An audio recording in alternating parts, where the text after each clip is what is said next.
মহাদেবের বর সিরিজের আজ সপ্তম এবং শেষ পর্ব। আজ বলবো আরো এক ভক্তের কথা, যে কিছুই চায়নি তবুও পেয়েছিল সবকিছু।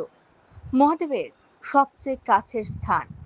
সে শুধু এক বাহন নয়, সে এক ভক্ত, এক প্রহরী, এক গুরু, কৈলাসের দ্বার রক্ষক, শিবের প্রধান গণ, আর সবচেয়ে বিশ্বস্ত সঙ্গীও। এক ঋষি যার নাম শিলাদ। তিনি চেয়েছিলেন এমন এক সন্তান যে হবে অমর। তাই তিনি তপস্যা করলেন। মহাদেব সন্তুষ্ট হয়ে তাকে দিলেন এক আশীর্বাদ।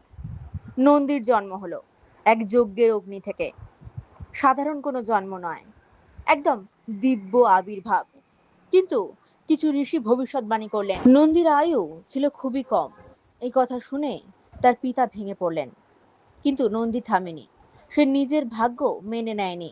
সে বেছে নিল ভক্তির পথ। সে কঠোর তপস্যা করলো শিবের উদ্দেশ্যে। না কোনো ভয়, না কোনো অভিযোগ, শুধু একাগ্র সমর্পণ। মহাদেব তার সামনে প্রকাশ পেলেন, তার ভক্তিতে সন্তুষ্ট হয়ে তাকে দিলেন অমরত্ব এবং নিজের নিত্য সঙ্গ। নন্দী হয়ে উঠল শিবের বাহন, প্রধান গণ এবং দ্বার রক্ষক। প্রতিটি শিব মন্দিরে শিবলিঙ্গের সামনে বসে থাকেন নন্দী। ভক্তরা তার কানে নিজেদের মনের কথা বলে আসেন। বিশ্বাস করে সেই কথা পৌঁছে দেয় নন্দী মহারাজ স্বয়ং মহাদেবের কানে। একবার রাবণ কৈলাসে প্রবেশ করতে চাইলে নন্দী তাকে বাধা দেয়।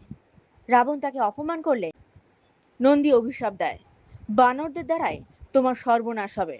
পরে সেই অভিশাপ পূরণ হয়। শক্তি, প্রতিশোধ, জয়, সবকিছুর শেষে যা সবচেয়ে বড় তা হলো ভক্তি। নন্দী কিছুই চায়নি, তাই সে সব পেয়েছে। মহাদেবের সবচেয়ে কাছের স্থান সে পেয়েছে। এ ছিল মহাদেবের দেওয়া বরগুলোর গল্প। মহাদেবের বর সিরিজটা আপনাদের কেমন লাগলো জানাতে পারেন আমাকে কমেন্টে। আর লাইক, কমেন্ট, সাবস্ক্রাইব করতে ভুলবেন না।